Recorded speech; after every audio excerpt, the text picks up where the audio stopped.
Server बारी साहब S secretary general फैफन हमारे साथ मौजूद है। बारी साहब शुक्रिया आपके वक्त का।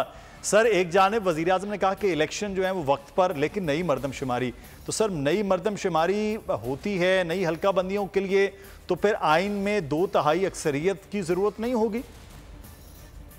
देखिए, पहली बात तो ये है कि शहबाज शरीफ साहब ने एक ही सांस में दो बातें कर दी और जो दोनों मुतजाद बातें हैं जी। साफ जाहिर है कि अगर नई मरदमशुमारी के मुताबिक आने वाले इंतखाबात करवाने का इरादा है तो अभी तक तो CCI की मीटिंग नहीं हुई, यानी कि अभी अगस्त शुरू हो गया है जी। और मीटिंग होगी और उसमें दो जो सूबे हैं उनकी नुमाइंदगी ही नहीं है। मसलन पंजाब और खैबर पख्तूनख्वा की नुमाइंदगी है ही नहीं जी। जो वहाँ पर सेटअप है उसकी तो टेन्योर खत्म हो चुके हैं, 90 दिन उनके पूरे हो चुके हैं। तो एक तो ये बात, बहुत सारी आईनी मुश्किलात है उसमें, और अगर सब कुछ ठीक भी हो जाए तो नई हल्का बंदियों के लिए कम से कम 4 से 5 माह का जो है वक्त चाहिए, और उसके ऊपर क्या एतराजात हो सकते हैं उसकी वजह से ताखीर की जो है वो इम्कान बढ़ जाता है। लेकिन इसके अलावा जो है बहुत सारी कंट्रोवर्सी है, क्योंकि जो इस वक्त की रूलिंग पोजीशन है उसके अंदर ही बहुत सारे इख्तलाफात हैं कि वो पहले वाले मरदमशुमारी पर होनी चाहिए 2017 वाली के ऊपर, या 2000 जो अभी इन्होंने किया 2023 वाला। तो मामला पीपल्स पार्टी कह रही है पुराने वाले उस पे होगी, MQM कह रही है नए वाले पे होंगे, अब शहबाज शरीफ साहब ने भी ध्यान दे दिया।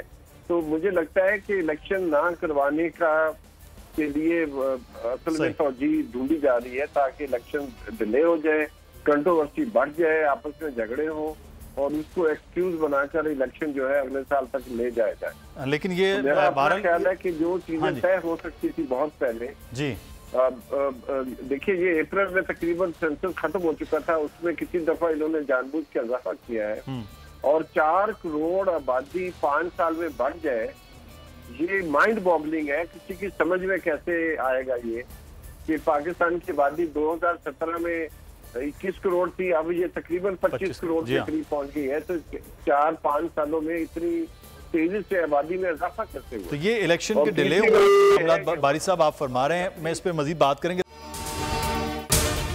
अगर आपको ये वीडियो पसंद आई है तो सब्सक्राइब कीजिए और बेल आइकॉन को प्रेस कीजिए।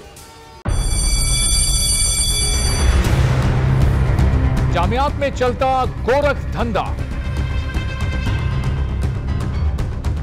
नौजवानों के मुस्तकबिल से खेलने वाली काली भेड़ों के आगे हुकूमत और इंतजामिया मुकम्मल बेबस। मुस्तकबिल के मेहमानों के तहफ्फुज के लिए बोल ने उठाई आवाज, सहाफती फराइज को निभाते हुए पहुंचाई हर खबर अवाम तक, बड़े स्कैंडल से जुड़े तमाम हकाइक रखे अवाम के सामने, क्योंकि बोल है पाकिस्तान का नंबर 1 न्यूज चैनल। सब्सक्राइब करें और बेल दबाएं ताकि कोई खबर रह न जाए।